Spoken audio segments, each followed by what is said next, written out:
n'abaramye igishushanyo cyayo ngo nawe afatanwa nayo, bombi bajugunywa mu nyanja yakumura n'amazuku ari bazima. Urumva ya nyanja wambazaga niyo mpamvu ninjiye muri bira byose. Ubwo nibwo Yesu atabajugunya mu nyanja yakumura n'amazuku ari zima.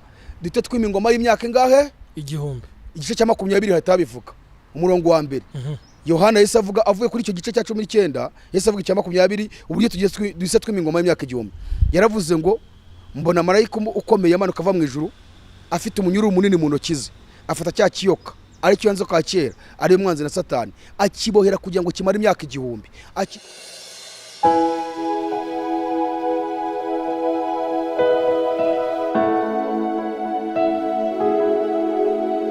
Shuti z'umusaraba ndetse shuti z'ihumure, mwese abadukurikiye muri mu bihugu bitandukanye, cyane cyane abumva ururimi rw'ikinyarwanda ari rwo rurimi mvuga. Hano ni ku IHUMURE TV, tunejejwe n'Imana muri uyu mwanya kuko turi kumwe.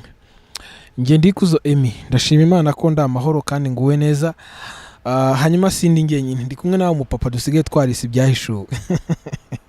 Uyu mupapa abantu benshi bamwise byahishuwe kubera ko bisa naho ari imvugo iba muri we kandi koko yo gufasha abantu.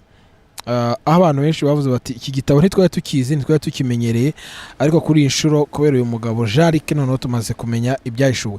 Ni ku IHUMURE TV. Hanyuma niba waramaze gukora subscribe urakoze cyane, Imana igumugisha kubwo gufatanya natwe gusangira ubutumwa bwiza ndetse n'ibiganiro bihumuriza abantu. Hanyuma muri uyu mwanya rero wowe utarayikora uyikore, niba utubonye ari ubwa mbere ukore subscribe, ukore like niba ukunze ibiganiro tukugezaho. Hanyuma kandi nanone nyuma y'ibyo ngibyo ushobora gukora share ugasangiza benshi ibi biganiro tukugezaho umunsi kundi. Nge ndikuzo Emi nkuko nabivuze.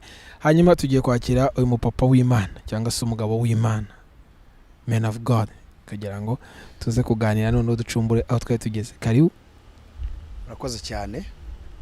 Reka tubasuhuze kandi nshuti mwese b'IHUMURE TV, amahoro y'Imana abane namwe. Twishimiye rero kugarukana none ku IHUMURE TV kugira ngo dukomeze kuganira ijambo ry'Imana, dufashanye, duhumurizanye. Pawulo niko yavuze ngo nuko muhumurizanye kubwirana aya magambo. Ijambo ry'Imana rirahumuriza. Cyo kintu cya mbere gitanga ihumure, kigatanga amahoro mu bugingo bw'umuntu, umutima akabaho ahumukitse. Niyo mpamvu rero n'ubundi twagarutse. Murakoze cyane, Imana ibahumugisha. Wenda kubashyashya baba baje ari bwo bwa mbere, amazina yanjye ni Jarike Ikingeneye. Jarike Ikingeneye, tugira umugisha wo kongera kubana nawe ndetse n'abadukurikiye muri uyu mwanya. Turabashimiye birumvikana, ariko noneho ubushize aho twari tugeze noneho ni kuri Antikristo nyirizina. Nyuma ya nama ibayeho, nyuma yuko bari kwiga ku bukungu, noneho nyirizina arabonetse n'izina rye n'umuryango akomotsemo. Noneho ni gute yaje kuvumburwa, ariho tuza gukomereza. Karibu. Uko yaje kuvumburwa, ngira ngo ubwo duheruka twari turi gusobanura uburyo inama izaterana bitewe na ry'ahungabana ryabaye mu isi, kuko itorero ryavuye mu isi kandi ibintu byose byahagaze n'imirimo yahagaze. Hanyuma twabonye ko igihe iyi miryango twavuze, umuryango w'Abayuda, uyu nguyu uyobora amafaranga n'amabanki yose ku isi, tuvuga Illuminati, tuvuga UN, buriya rundi umuryango w'abaframaso, imiryango yose izaba yateranye, hanyuma bari kwiga ku kibazo giteye inkeke isi, kivuga ngo abantu bavuye mu isi, bagiye ngo ntibahari. Abagore babuza abana nabo babuza ababyeyi babo, ndavuga abana bakuze ariko kuko muhinja zo nta kibazo. Hanyuma abagabo babuza abagore babo, abagore babuza abagabo babo. Mu kazi hirya no hino mu bigo byigenga, muri za leta hose benshi bagiye. Abari batwita abana bavuye mu nda, abo bari konsa bavuye mu biganza, abo bari bahetse. Urumva ibyo byose bizatera ihungabana, bituma imirimo ihagarikwa ku isi. Nta uzayihagarika, ahubwo abantu nibo bazayihagarika bitewe n'ibyo bintu byabateye guhungabana. Iki ni ikibazo abantu benshi batitayeho, ariko ni n'ikibazo gikomeye. Akaba ari nicyo cyazanye Yesu mu isi kugira ngo tuzaboneke muri babandi bazamwumva ubwo azabahamagaye. Rero twabonye ko UN n'iyo miryango yindi bazaterana bari kwiga kuri icyo kibazo. Icya mbere ni ugucecekesha ibyo bintu byavugwaga. mu ngingo baziga yo niyo ngingo ya mbere. Ntabwo dushaka kongera kumva umuntu uvuga ngo abantu babuze ngo Yesu ngo yagarutse, uwo Yesu ni uwuhe, itorero ngo ryavuye. Ntabwo tubishaka. Icya kabiri ni ikibazo cy'ubukene, ubukungu buzaba bwasubiye hasi kubera imirimo yahagaritswe. Bari kwiga uburyo bazahura isi, kuko twasobanuye ko ubundi nako buri wese aranabizi, isi yubakiye kubirebana no gukora.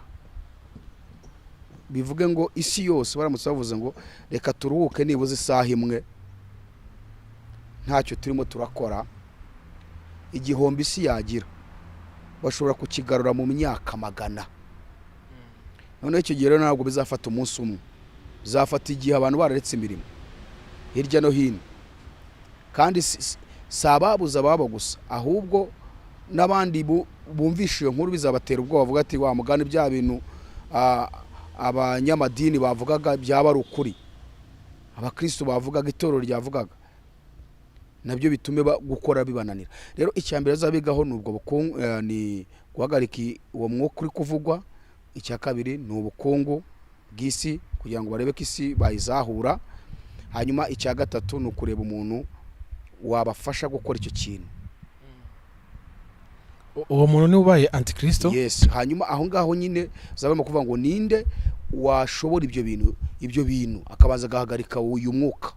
Ikindi agafasha isi gutera imbere ku buryo igihombo igize gitacyongera kikavaho. Muri iyo miryango rero twabonye ko antikristo ni hazakomoka cyane. Twasobanuye ko azakomoka mu muryango w'abayuda. Kubera iki? Kubera ko tugiye mu gitabo cy'Itangiriro igice cya 49, Yakobo muri ba bahungu be 12 yabyaye, Yuda ndumva ari umuhungu wa kane. Mu gihe yabahaga umugisha yahaye Yuda yari umugisha urebana no kuba umwami, gutegeka famiye ye. Niyo mpamvu twasobanuye ko muri Isirayeli umuntu wese uyoboye agomba gukomoka mu muryango wa Yuda. Kuva kera bari aba Dawidi, ba Salomo, ba Rehobowamu, bari bose bami bayoboye Ubuyuda, kuko hari n'abayoboye mu majyaruguru ya Yerusalemu ahitwa Samariya. Harimo ba Yerobowamu, kuko hari Rehobowamu na Yerobowamu. Rehobowamu yari umuhungu wa Salomo.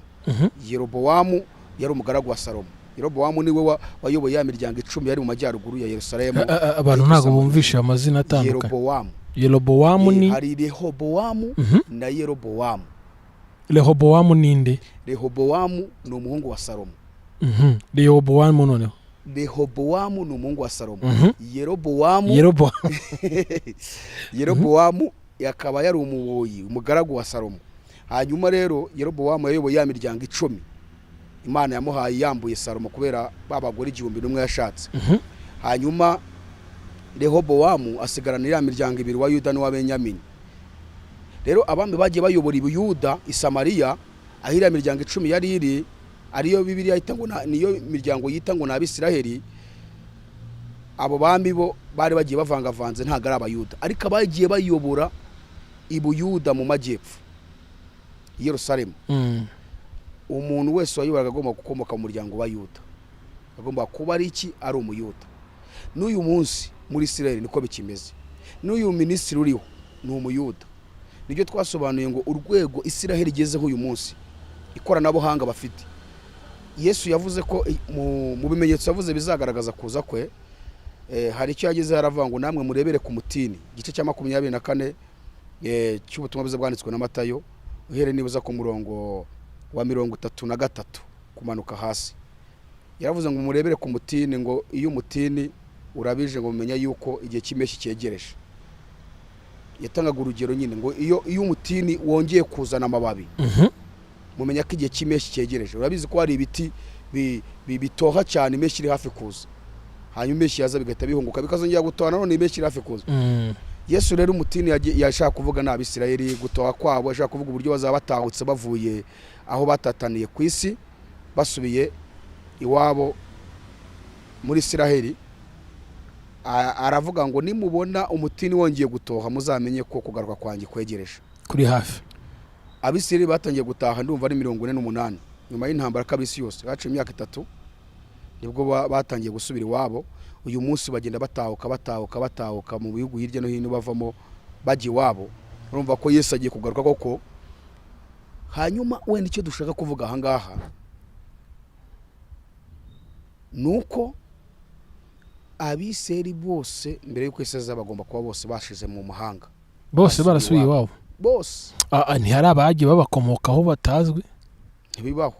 Ni gute umwana wese uvutse abiseri buriya ukuntu bateye ni abantu birondana cyane. Barirondana. Uzi ko Mwisiraheli ashobora kuza hano mu Rwanda akabaririza Umwisiraheli mugenzi w'ahantu ari w'umucuruzi mbere y'uko ajya guhahira abandi. Arabanza akagenzura niba mu gihugu arimo, mu ntara arimo, mu karere arimo, mu murenge arimo, nta muntu mwene wawe Umwisiraheli uhari w'umucuruzi. Iyo ahari nirushaka barugendo rw'amasaha 5 aramusanga ari wajya guhahira. Barirondana rero. Iyo barongoye abanyamahanga ubwo bo babarwa he? Urumva nko muri Isiraheli arongoye umunyarwandakazi. Umwisiraheli ibyo biroroshye. Ahubwo wenda yuvuga ngo Umwisiraheli kazi arongowe wenda n'umunyarwandakazi w'umugabo. Kuko Umwisiraheli wari umugabo wo gushatse biroroshye kuba ya mwana yamujyana. Abaruwe. Ahubwo wenda ari umugore washakanye n'umunyamahanga. Ni umunyamahanga n'ubundi uwo ni umunyamahanga. Ariko abiseri bose bo barirondana barakurikirana ku buryo bagenda bataye iwabo ngo nibashiramo Yesu azagaruka. Rero icyo nashaka kwivugira nuko muri wa muryango wa Yuda ni wakomoka abami. Noneho twabonye ko muri Amerika hari umuryango w'abayuda n'ubu bakiriyo. Bavutse nyine muri biriya bihe bari baratataniye ku isi. Akaba ari nawe mu bafasha n'ubundi Amerika biriya byose by'ibitwaro bya kirimbuzi n'ibiki byose ni abanyabwenge muri abayuda. Abiseri Imana bahaye ubwenge bwabo, bifitiye ubwenge bahawe n'Imana. Aho rero muri uwo muryango niho Antikristo azakomoka. Kuko agomba kuboneka mu muryango w'abayuda. Atabonetse ari umuyuda ntibishoboka. Ubu Abisiraheli umuntu wese utahutse ageze iwabo bafata kakoma nakobwiye ry'akoranabuhanga bagezweho bakakagushyiraho kakarondora ibisekuruza byawe byose gahera ku gisekuruza ukomokamo kakagera kwa Yuda cyangwa kwa Benyamini cyangwa kwa Dani cyangwa kwa Gadi neza kakagirayo uyakomoka kwa Yuda, uyakomoka kwa Dani, uyakomoka kwa Benyamini gutyo. Bakaba bafite ibikingi bitandukanye babashyiramo kuko nakira niko byari bimeze. Ngira ngo ariyo mwakuri wumva ngo Yesu ngo ageze mu gihugu cy'Abagadereni. Abagadereni urabumva? Ubwo ni mu mugabane wa Gadi. Gutyo bagenda bagira ibikingi byabo. Rero aho muri uwo muryango niho azakomoka. Mu gihe bazavuga ngo ninde twabona udufasha kugira ngo azahure isi kuri iki kibazo cya economy. Icya kabiri kugira ngo acecekeshe aya majwi yose ari gutera abantu ubwoba bavuga ngo abantu baragiye ngo turarimbutse. Turamubona gute? Aho rero ni Antikristo azazamura ukuboko yigaragaze. Niho azigaragariza mu yandi magambo. Ubushize ubwo dusozanye nababwiye ntimumbaze ngo ese Antikristo koko azaba yarabyawe n'umuyuda koko. Icyo twebwe turi kwerekana nuko azakomoka byanga byakubona agomba gukomoka mu muryango w'abayuda. Kandi uwo muryango w'abayuda ni umuryango ukorana na Satani, barakorana cyane rwose. Rero ntimumbaze ngo kuko azaba yarabyawe n'umuyuda. Kuko Antikristo n'uyu munsi arahari. Rero kugira ngo Isiraheli mwemere kuko intego ye cyane azaba ari gupusha kuri Isiraheli. Uretse ukiri aho wenda ndagira ibibazo bibiri nkubaza cyangwa se bitatu. Icya mbere uti Antikristo na n'uyu munsi arahari. Yego. Ese ukurikije igihe cyaba gisigaye nk'uko uzi neza ibyaheshuwe yaba yaramaze kuvuga Antikristo se? Antikristo akenshi tumugira nk'umuntu uhari uzagira igihe avukira. Ariko arahari kuko yatangiye no gukora kera. No mu gihe cya Yesu yarakoraga. Ubu uyu munsi muri ibi bihe byose akora mu buryo bw'umwuka. Umwuka we ni ukora. Ariko Antikristo arahari. Icyo gihe nuko azaba yigaragaje. Antikristo ni ikigira cya Satani. Arahari. Ariko mu kwigaragaza azigaragaza nk'umuntu kandi ukomotse mu muryango wa Yuda kugira ngo ubuhanuzi bwa Yesu bugire gute busohore. Ikindi kibazo ni iki? Oya ntago ndabyumva. Ubu ngubu tuvugana umwuka ukora nuwe ariko we nyirizina watubwiye ko azabaho tukamubona akaba ari umuntu. Yego. Hanyuma tukibaza yari yabaho se yari yavuka wenda? Urugero naguha. Uzi yuko dayimoni ishobora kwambara umubiri w'umuntu ikaza kandi ukabibona n'umuntu usanzwe. Igakorera mu muntu. Yes. Ishobora kudakora n'umuntu ikambara umubiri w'umuntu. Bajya bambara imibiri y'umuntu bakaza. Nose nta bujye umva bajya no mu mabare bajya guceza kandi ari abadayimoni. Hari ukubu umudayimoni yajya mu muntu. Hari no kuba umudayimoni we yambara umubiri w'umuntu akambara ishusho y'umuntu akaza mu isi. Noneho antikristo ni umukozi, ni umugaragu, ni icyegera cya Satani. Yabayeho kuva kera. Ahubwo uyu munsi no kuva mu gihe cya Yesu mu gihe cy'intumwa gukomeza uko ibinyejana byagiye bikurikirana yagiye arwanya iyobokamana akoresheje umwuka we agakoresha abantu, abami, abanyamadini. Urabona turimo turigisha kuri Iron TV ngira ngo bamaze kumenya ko dufite channel yitwa Iron TV. Niho turimo turasobanura imikore ya antikristo n'uburyo yakoze mu kinyejana cya mbere nuko yagiye akora mu bindi binyejana. Turimo kwigisha inyigisho zo kugaruka kwa Yesu. Ubu bishaka zadusureho. Tugeze kuko twigisha ingingo 12 zeba no kugaruka kwa Yesu. Tugeze ku ngingo ya 2 yo gukora kwa antikristo ku mugaragaro. Antikristo rero yabayeho ariho, ntago ari umuntu uzabuvutse icyo gihe cyangwa ufite igihe azavukira. Oya, ahubwo icyo gihe hazaboneka mu muryango wa Yuda yambaye ishusho y'umuntu, ari umuntu usanzwe. Twibukiranye ko nababwiye ko umuryango w'abayuda ukora na Satani. Ni umuryango w'abayuda ukora na Satani. Antikristo azabakomokamo kugira ngo Isiraheli imwakire mwemere. Hari ijambo Yesu yigeze ababwira umunsi umwe, yarababwiye ngo naje mu izina ryanjye ntimwanyemera, ariko undi naza mu izina rye we muzamwemera. Undi yavugaga ni antikristo. Antikristo rero ntago twavuga ngo afite igihe azavukira, arahari kuko no mu kijeje cya mbere yarahari, sibyo? Ahubwo icyo gihe nyine zaba yambasho y'umuntu, ishusho igaragara agaragarize ko akomotse umuryango wa Yuda, kuko intego yazabashaka kuyobora Abisiraheli. Buriya Abisiraheli bahora basupanye na Satani iteka ryose. Ese Yesu ntakomoka mu muryango wa Yuda? Yes, ntakomoka. Cyahishuje cya 5 intare y'umuryango wa Yuda n'ikisa Dawidi araneshinga bumbura igitabo amena ibimenyetso bintu gifatanije. Impamvu mbikubaje nuko wakomeje kugaragaza ko umuryango wa Yuda ari ukomokamo antikristo. Yego. Ariko nawe ukomokamo Kristo. Aha, icyo nicyo nyine dutwate gusobanura. Nuko twabisobanuye ko kwa Yuda ari bo bagomba kuyobora Isiraheli. Yesu yagomba kuza ari uwo mu Bayuda kugira ngo yitwe umwami w'Abayuda. Noneho kugeza akakanya utumye wenda ninjira mu bintu byinshi, reka bivuge sinzi niba cyagiye nabisobanuye. Ni ukuvuga ngo Isiraheli yagiye habwa amasezerano menshi yuko umwami we uzabayobora akayobora isi agomba kuzakomoka mu muryango kwa Yuda. Bihera kuri Yakobo atanga umugisha kuri Yuda. Bigakomeza kugeza ubwo na Baramu mu kubara ice cya 21 cyangwa se 23 ajya kuvuma Abisiraheli uburyo yongeye guhishurirwa Yesu ko azakomoka mu muryango wa Yuda. Yaravuze ngo ndamureba ariko so ndamwitegereza ariko ntandi bugufi, ngo inyenyeri izakomoka mu bwoko bwa Yakobo. Urumva ngo intare y'umuryango wa Yuda ngazakomoka kwa Yuda. None Isiraheli ni ibintu bari basanzwe bazi ko Yesu agomba kuba ari bakomokamo kandi akazara umwami uje kubayobora akayobora n'isi yose. Okay, urakoze nunda byumvishe. Ni nayo mpamvu antikristo ari yazatuka, kuko uwo bategereje ntago bo baramwizera ko yaje. Nicyo nangiye gusobanura. Urakoze. Hanyuma Yesu yaraje ntibamwemera kariwe bitewe n'ukuntu yaje. Bumvaga ubundi abise kuntu bari bameze. Icyambere bo bamaze kumenya Mesiya azakomoka, bumvishe ko byanga byakunda azakomoka ibwami mu bami. Icyambere bakoze bafashe intebe, bakora intebe nziza bayitereka mu rusengero rwabo i Yerusalemu ngo izicarweho na Mesiya ubwo azabavu aje kubayobora. Icya kabiri bumvaga Yesu azaza ari umwami uje gukubita amahanga yose ari kubakandamiza bababaje.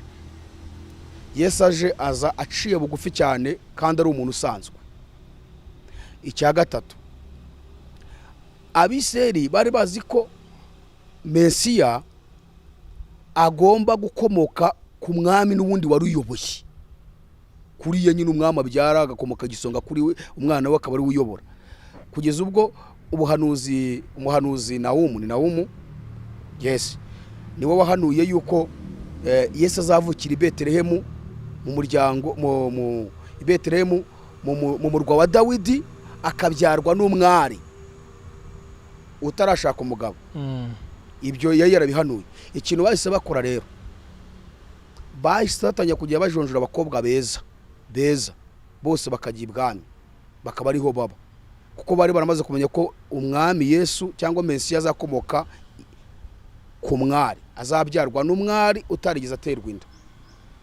Baturanyaga abakobwa beza bose rero b'ibizungerezi bakabashyira hehe ibwami kugira ngo ari hazakomoka. Yesu agiye kuvuka avukira ko ku Betelehemu mu murwa wa Dawidi, ariko avukira ku mwari Mariya w'umutindi utarize. Deja agace bari batuma bahita ngo ni Galilaya y'abapagani, abantu batize, i Nazareti ahantu hadasobanutse. Niyo mpamvu batize bashyikira kari Mesiya, bumva agomba kuza nyine akaba umwami ariko yakomotse n'ubundi bwami. Kumbi n'ubundi Yesu yaje akomotse ibwami mu ijuru ku mwami w'abami ariyo Mana yacu. Noneho niyo mpamvu bamurwanyije. Umunsi yatangiraga ivuga butumwa rye, yinjira i Nazareti mu rusengero avuye muri bwa butayu mu masengesho, ngo bamuhaye igitabo cy'umuzingo w'umuhanuzi Yesaya, akibumbura imbere yabo, asoma ari amagambo Yesaya hanuye mu Yesaya igice cya 61. Umwuka w'umwami Imana ari muri iki, nicyo gituma yansigiye kugira ngo ngwirize abakene ubutumwa bwiza, ngo yantumye kumenyesha imbohe ko zibaho n'impumyi ko zihumuwe, ngo no kumenyesha abantu iby'umwaka w'imbabazi Imana igiriyemo ku bantu. Amaze gusoma ya ntebe yahoraga i Yerusalemu mu rusengero ntiyahavaga, yahise arambika umuzingo aragenda yicara muri ya ntebe, kandi intebe bayiteguriye nde? Mesiya. Amaze kuyicaramo aravuga ngo nagira ngo mbabwire yuko ibyo byose bisohoreye mu maso yanyu no matwi yanyu. Bavata ariko Mesiya nigomba kubisohoza. Ati Mesiya nawe agomba kubisohoza. Ati ni gute yicara muri iriya ntebe y'umwami w'abami Mesiya? Ibi yavuze bisoho nibi. Ati Mesiya nigomba kubisohoza. Kumbi niwe ya ntebe bamuteguriye n'ubundi niwe uyicayemo, ibyo bamuhanuragaho arabivuze ati birasohoye mu matwi yanyu. None batari ko ni Mesiya ugomba kubisohoza. Aho niwe Yesu atangiriye intambara zo kurwanywa n'abayuda, batamwemera birangiza bamwisha. Niyo mpamvu rero bari hafi kumwicara babwiye ngo naje mu izina ryanjye, apito ngo naje mu izina rya Data ntimwanyemera, ariko ndi we naza mu izina rye muzamwemera. Uwo ni Antikristo yavugaga. Yesu yaje yatumwe n'Imana ntimwamwemera, ariko Antikristo azaza ku izina rye yiyita kari Mesiya, ariko azabaje mu izina rye. Jariko kiraho utaraharenga, tumane impungenge abantu badukurikiye bazi ko Antikristo azaturuka mu bupapa. Okay. Iki ngiki kigarukeho none tuze gukomeza, ariko wamaze abantu impungenge utwereke n'impamvu abantu benshi bavuga ko Antikristo azaturuka i Roma mu bupapa. Nubwo ari ikigisho kirekire, ariko wenda icyo nabwira abantu nuko icyo nacyemera jewe. Kubera iki? Antikristo nyine ngira ngo abantu barabyumva. Bisobanura guhakana nyine, uhakana Kristo akanongera kandi akigereranya na Kristo, sibyo? Kwigereranya na Kristo bisobanuye guhakana Kristo. Impamvu rero ababivuga cyane ni ya myumvire y'amadini, buri uza akagira topic runaka yo muri biragenderaho kugira ngo ashinga idini rye, kandi ari we bemera yereka kabandi bayobye cyangwa babayobesha.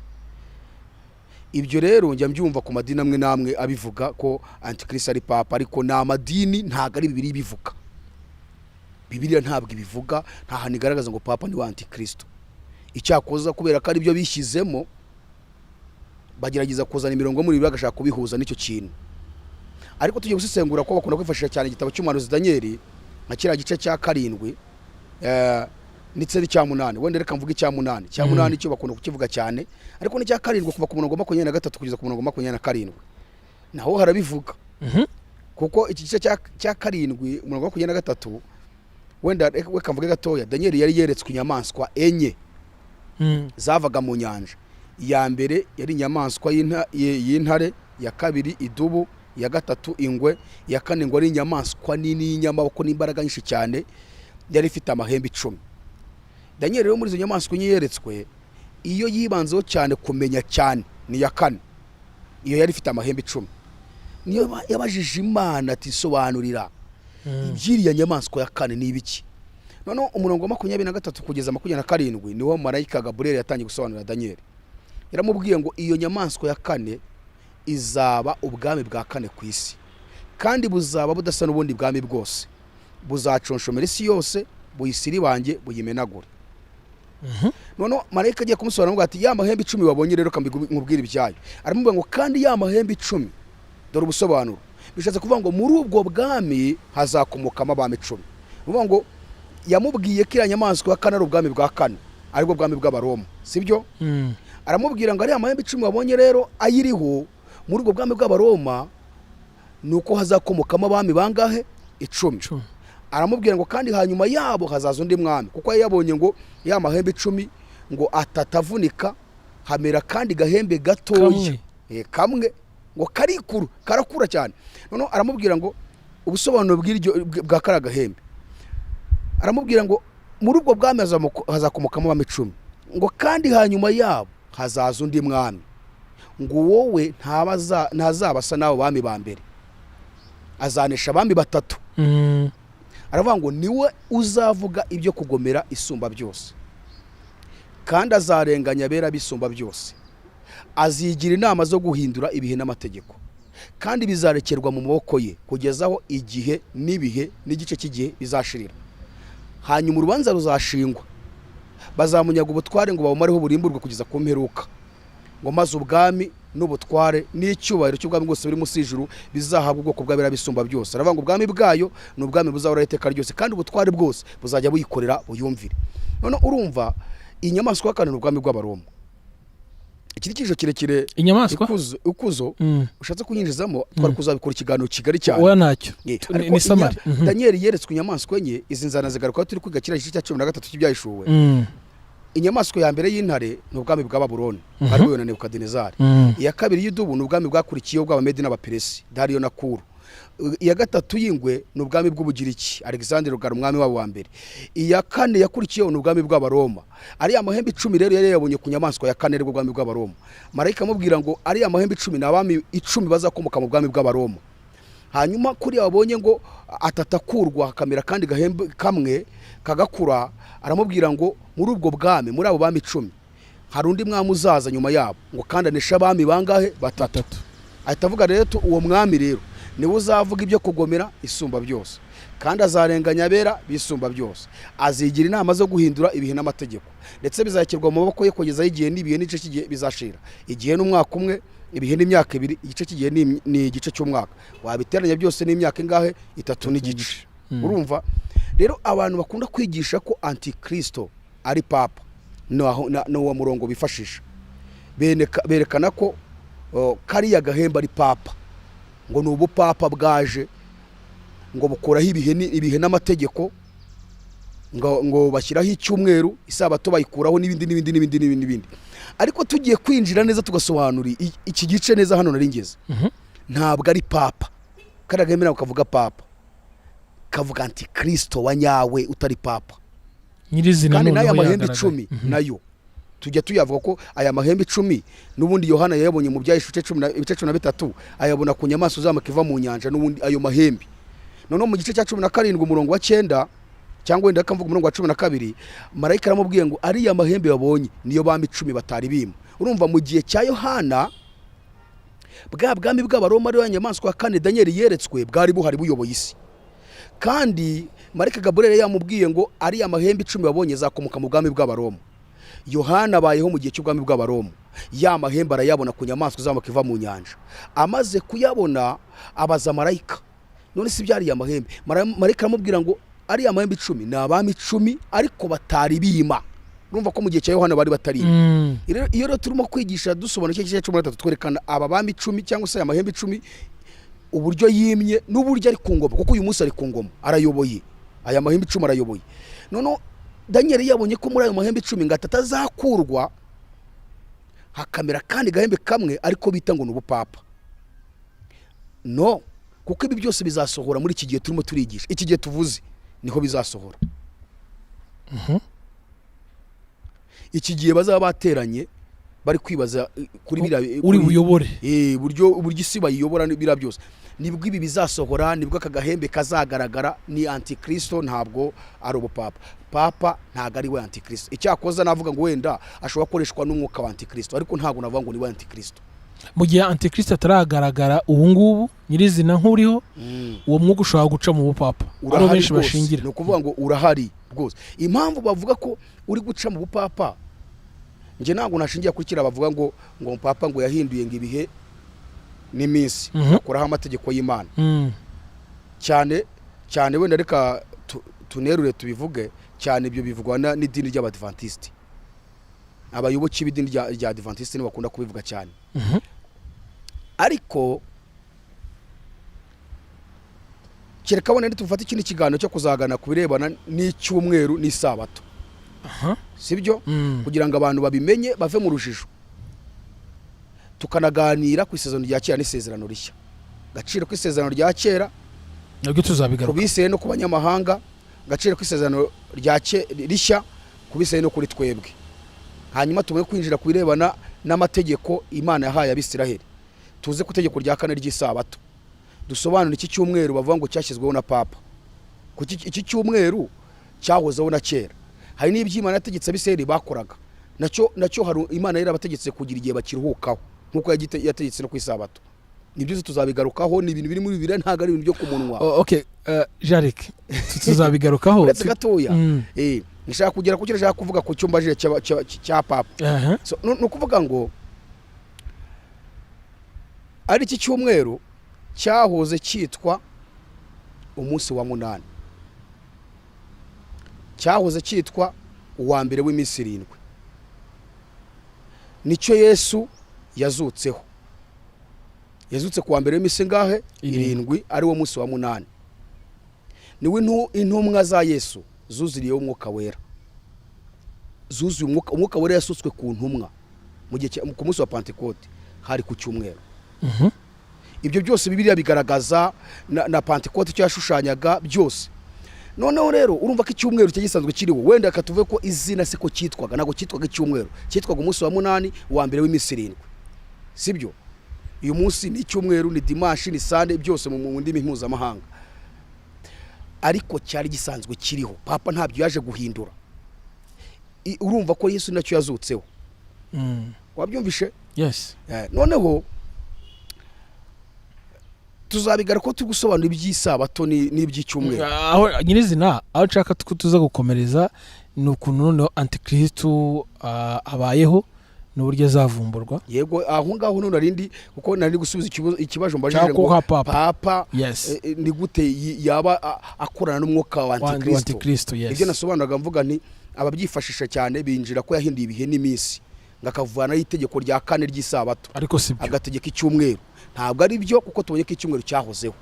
Cyakoza n'icyitwaga iryo zina, cyitwaga umunsi wa 8 wa mbere w'iminsi 7. Tugiye no muri Bibiliya tubona ko ari aho Imana yagiye itegeka Abisirayeli kuruhuka, bakajya imbere y'Imana, oya kuruhuka icyo cyumweru nacyo bakakiruhukaho, bakajya mu rusengero rw'i Yerusalemu, bakajyana amaturo, bakajya kwirwa baterana bashimira Imana imirimo n'ibitangaza bakora. Byanditswe. Icyambere ni igice cya 23 cy'Abalewi. Igice cya 23 cy'Abalewi. Bazasome nibuza bazahere ku murongo wa 6 bageze ku murongo wa 11. Sibyo? Okay. Kuko iki cyumweru ni birebire, tuzabyigaho, tuzabikora ibiganiro bitandukanye byinshi kugira ngo abantu babyumve neza. Ibyo rero nyine niyo mpamvu nakuvuga ngo ikintu cyitwa idini ngiye buranda ritinya. Idini ndaritiye ku idini nicyo kintu cya mbere kisha ubutumwa kandi kirangije kiranabukumira. Kubera bitewe nuko ubu nanyishobora gushinga idini, narishinga nkagira umurongo umwe nifashisha muri Bibiliya, nkereka abantu bose ko ibyo bagiyemo bayobye. mfa kuba nzi kuwusosengura no kuwusobanura. twagira impungenge ko twahita tubona ko uzaryita ibyahishuwe. Naryita ibyahishuwe. Ariko n'ubu rifite ministeri yitirirwa iyo zina. Twahoze twibaza yitwa Revelation Ministry. Twahoze twibaza niba hari ikindi gitabo waba waramize cyane nk'ibyahishuwe na Daniel. Yewe Bibiliya yose arega ikuzo mfite ubuhamya bukomeye. Okay, tuzabigaruka. Mfite ubuhamya bwose naho Imana yamvanye no n'Isezerano byose Imana ijya kwima n'ukuntu byaje. N'ubu ngubu kugeza kanya uburyo mbihabwa. Kuko dushobora no kubutuba turi kuganira nawe tuganira. Ijwi rikaba mukunganiza ntumenye ko muranganiza. Uko mbikubwira ijwi rimbwira ngo ibi nibi. Kandi ibyo rimo rinambwira nkabana ari kubitanga aha ngaha. Ahubwo nzabitanga ikindi gihe ndi gutanga ibyo narinzanye nze kuba. Biragaragara. Noneho rero ni ukuvuga ngo icyo gihe bazaba bateranye hanyuma Antikristo azakomoka muri wa muryango w'Abayuda. Ngira ngo tumaze gusobanura ko papa atari wa Antikristo. Urumva byo babyinjiramo bakajya gusobanura wa mubare ngari amagambo aritse ku ngofero ya papa Vicarius Filide, bakajya gusobanura byose, bakajya mu gusobanura mu buryo ryanditswe mu Kilatini, bakajya muri mibare. Ni ukuvuga ngo abisirayeli bo baracyakomeje isezerano rya kera niryo bakirimo, kuko icyambere Isiraheli ntago bemera isezerano rishya, ntago baryemera kuko ntibemera Mesiya, kandi isezerano rishya ni rya Mesiya. Ibiro byo kuvuga ngo Matayo, Mariko, Luka, Yohana ngo byakozwe n'intumwa n'inzandiko za Paulo, ibyo Jarike tukiraha ko turifuza dufite urugendo runini toroshye, tuzakomeza n'uburyo no tumenye n'uburyo noza Antikristo bazamuvumbura n'uburyo azapfa, byose tuzabireba. Ariko wibuke kubushize twari kuri wa murongo uvuga ngo dorarazana n'ibishu, nicyo cyatumye n'ubundi twinjira muri ibi ngibi tugeze, kandi kari aka kabiri niko twakomerezaho. Nuvuga ngo twatiri gusobanura ibice bitandatu bikuru bigize igice cya mbere cy'ibyahishuwe. Ibice bitandatu bikuru bigize igice cya mbere cy'ibyahishuwe.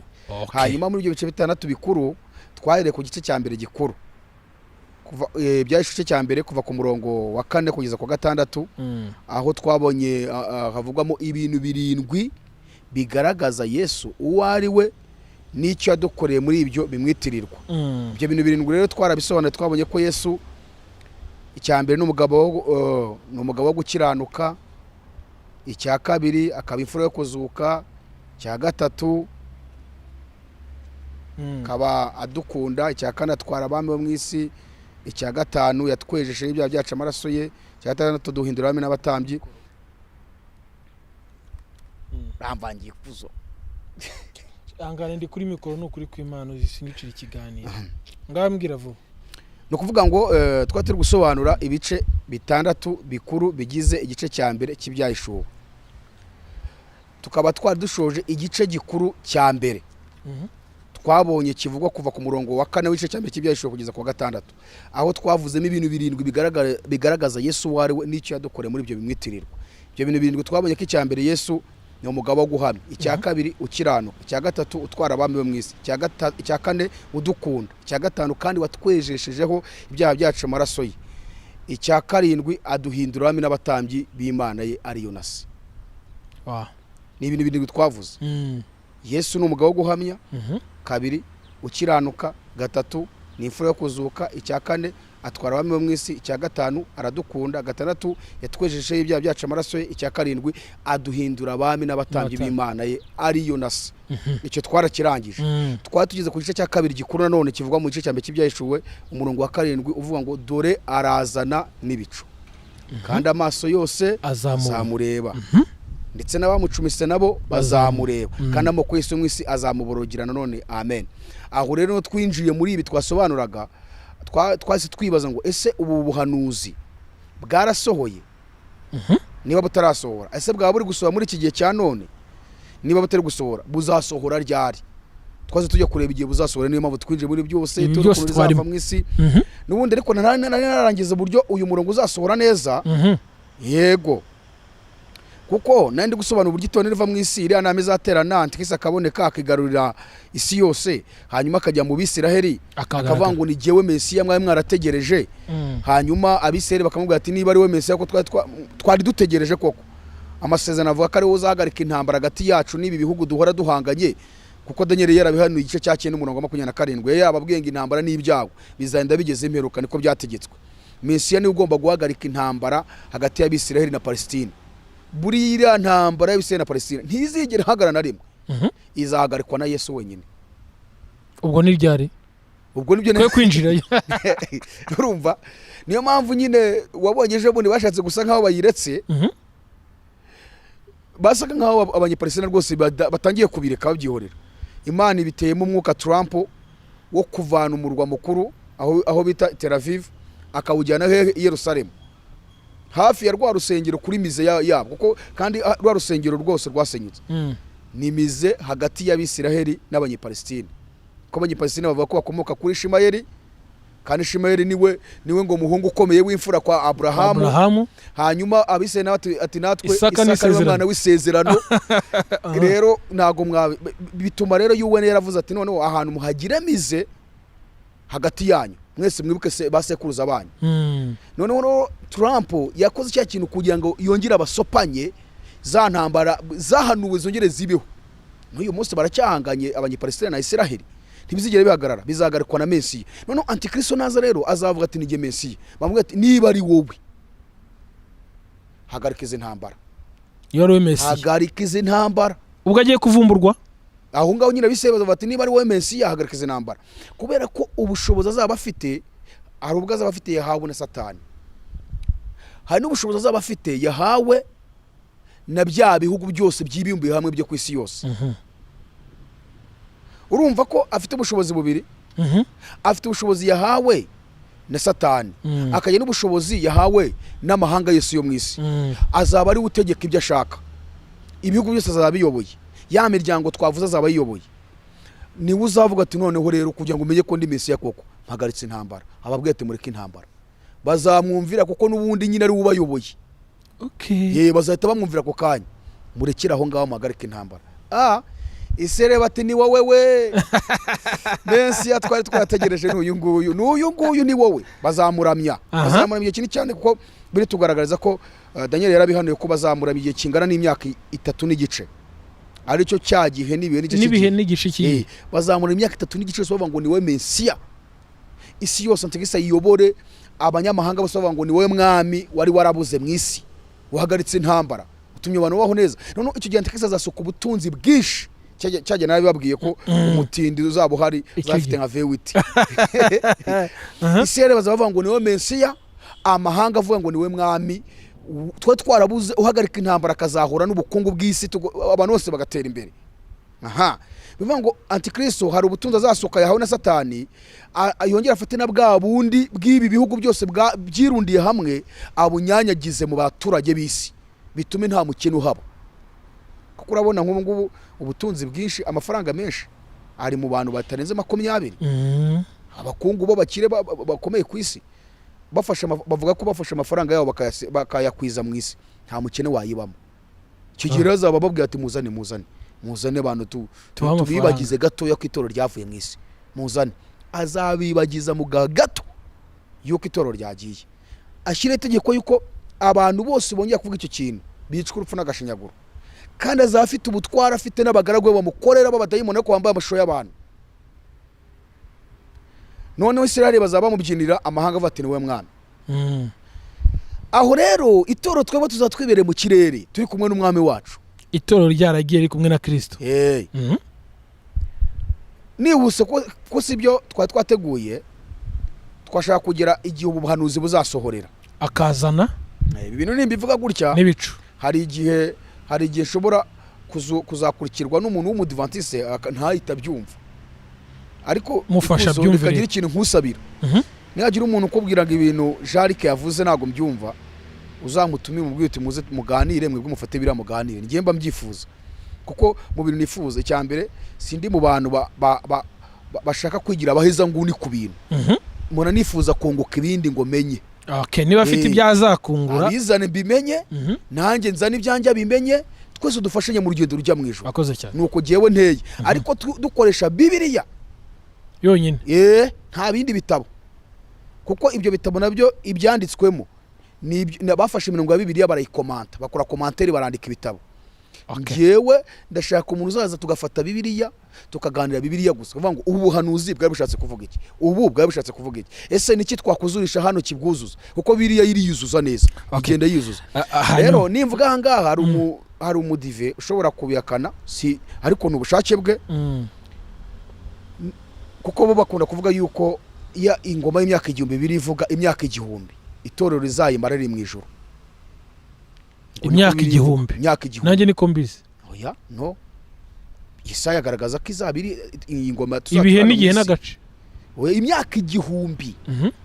Ndashaka nyine nge impamvu wenda nkutindije aho duhuriza imyaka 1000 sibyo na ya myaka 3 n'igice.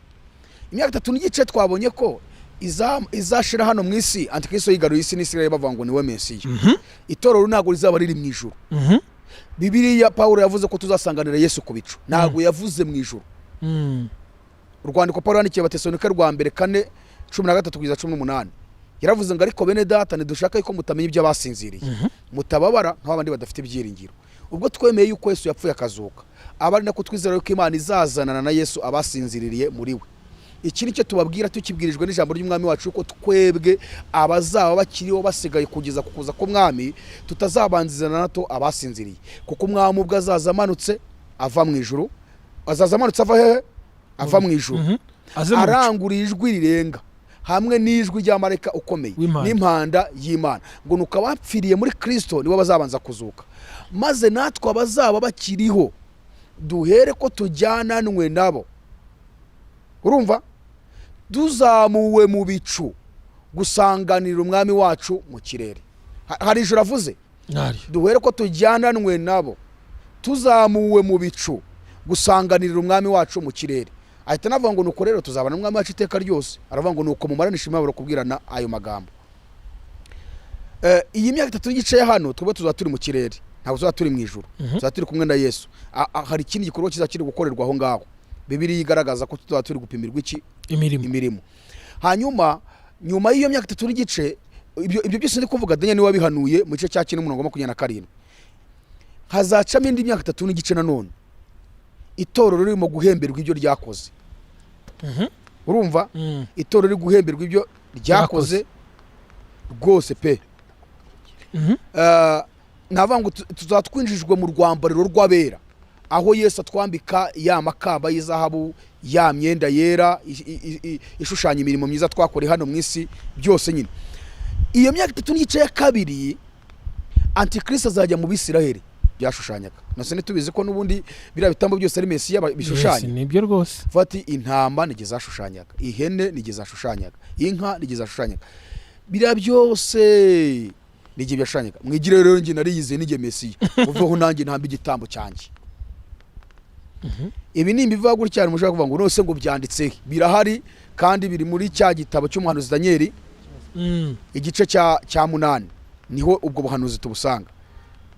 Havugwamo bya Kagahembe ariwe Antiochus Epifano wigeze kuza arwanya Abisirayeli, kandi Antiochus Epifano wa 4 yashushanyaga Nero akongera gashushanya Antikristo zaza.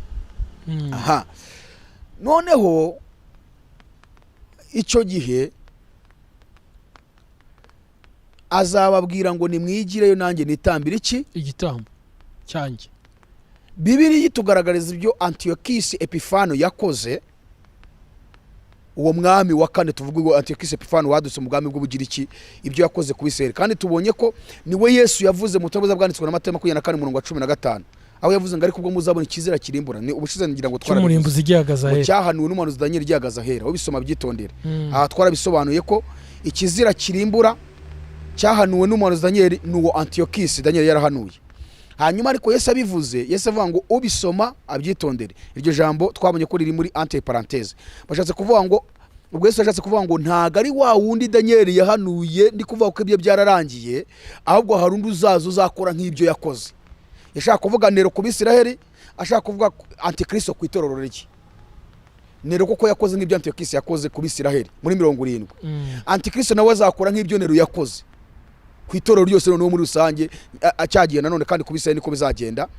Plutôt ni kuri Abisirayeli ntago ari ku itorero, kuko itorero ryaragiye ku Bisirayeli gusa. Noneho iki nazakora azatamba ingurube. Ibyo nibyo Antiochus Epifano wa 4 yakoze. yatambye ingurube kandi ayitambira hera cyane h'urusengero ku gicaniro cyatwikirwagaho imibavu. aho hari ryari Jarike? Imyaka ntabwo nyibuka ariko Antiyokisi akomoka mu bwami bw'Ubugiriki ku mwami witwa kuko urabona Alexander amaze gupfa abajenerali bane b'ingabo bigabanyije ubwami bwe, harimo witwaga Cassander, Lismark, Ptolemy na Seleucus. N'abahungu be cyane abo yayoboraga? N'abajenerali be bane b'ingabo bahise bigabanya ubwami. Daniel yari yabyeretswe ko bazabwigabanya namara gupfa, urumva. Hanyuma muri abajenerali bane b'ingabo Antiyokisi Epifano wa kane akomoka ku bwami bwayobowe n'uwitwa Antiyokisi Plitonuza Seleucus ku bwami bwe yavuyeho nyine hazabandi kugeza ubwo waje gukomokamo uyu nguyu Antiyokisi Epifano wa kane. Imyaka rero ntago nyibuka n'ibintu by'amateka, ariko yatambye ingurube. Abashaka kubimenya bazasome Bibiliya ntagatifu ku ntambara yo witwa Makabe.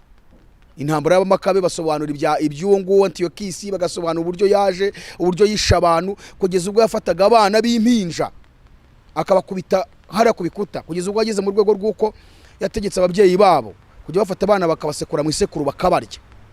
Iyo ni intambara y'Abamakabe iba mu gitabo cya Bibiliya ntagatifu, ni bya bitabo bindi bongeyemo. Aha, ubwo mbarangiye aho bazabikura n'amateka yose zarimo, kandi bo bagiye no gusacinga amateka arabigaragaza. Noneho yatambye ingurube rero. Uyu rero nawazaza akaba ari cyo kizira yatambye ahera. Nero nawe yaje ari umunyabyaha yinjira ahera n'ubundi akorera ibyaha byinshi yica n'Abisiraheli.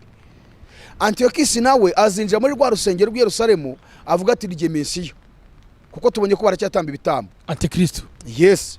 Avuga ati nimwigireyo nanjye nitambire rero. Ikizabwira Abisiraheli ko atari Mesiya azatamba ingurube. Kandi ingurube ni ikizira tugiye mu Balewi cya 15 mu bizira Mose y'Abisiraheli. Ingurube nayo iri mu bintu bizira bihumanye cyangwa bihumanye. Icyo gihe nubwo bazata bavumbura ko atari we Mesiya, bahite bavuga ati wa wundi twishe turabimenye niwe. Ibi nibwo bazajya muri babahanuzi Yesu yavuze ngo naje mu izina rya data ntimwanyemera, ariko ndiwe naza mu izina rye muzamwakira munamuhimbaze ngo niwe Mesiya. Noneho rero nibwo bazavuga ati ubu birahindutse, turamenye ko utari Mesiya. Iki ni ikizira kuri Isiraheli, ni ikizira ingurube. Twemera umugaragu wacu Mose iby'Imana yamuhaye ni ibizira. Mu gice cya 15 cy'Abalewi ingurube irimo, ntago twakwemerera, ntabwo uri Mesiya. Aho rero bazatabanga gukora ibyo abategetsi.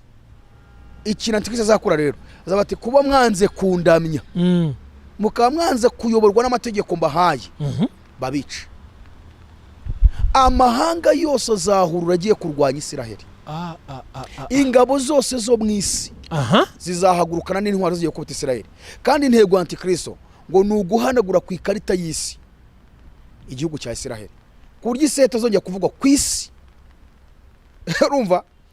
Iyi akaba ariyo ntambara yitwa intambara ya Harimagedoni. Kuvuga ngo amahanga yose azahurura bahuriye mu kibaya cyitwa Megido. Ibi tuzabyishaho na turi kukije bya Harimagedoni. Ngize icyoba.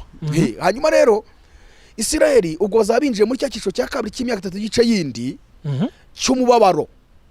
Babaye muri 3 n'igice mbere y'ibyishimo baramya Antikristo ngo niwe Mesiya. Noneho icyiciro cya kabiri cy'indi myaka 3 n'igice noneho rero ni igihe cy'umubabaro ku Bisiraheli, cyo bita Grande Tribulation. Yes. Bazabagiye kubabara, bazababazwa bikomeye. Itoro naryo ubwo ryo ryinjiye mu guhembwa. Yesu ari kubambika ya makamba, turi kwambikwa ya myenda yera. Isiraheli yirimo irakubitwa muri ya myaka 3 n'igice ya nyuma. Iyo rero ni yuzuri bayirindwi. Yesu azagaruka aje guhagarika iyo ntambara ku Bisiraheli.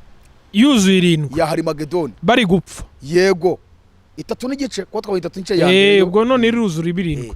Ibaye 7 ku mwaka wa nyuma Yesu nibwo azamanukana n'itorero rye twebwe. nanjye ndishyiramo ko nzaba ndiyo birumvikana mu bintu nzi neza nuko nzaba ndiyo ubwo ntazaba ndi kuri kamera ariko nzaba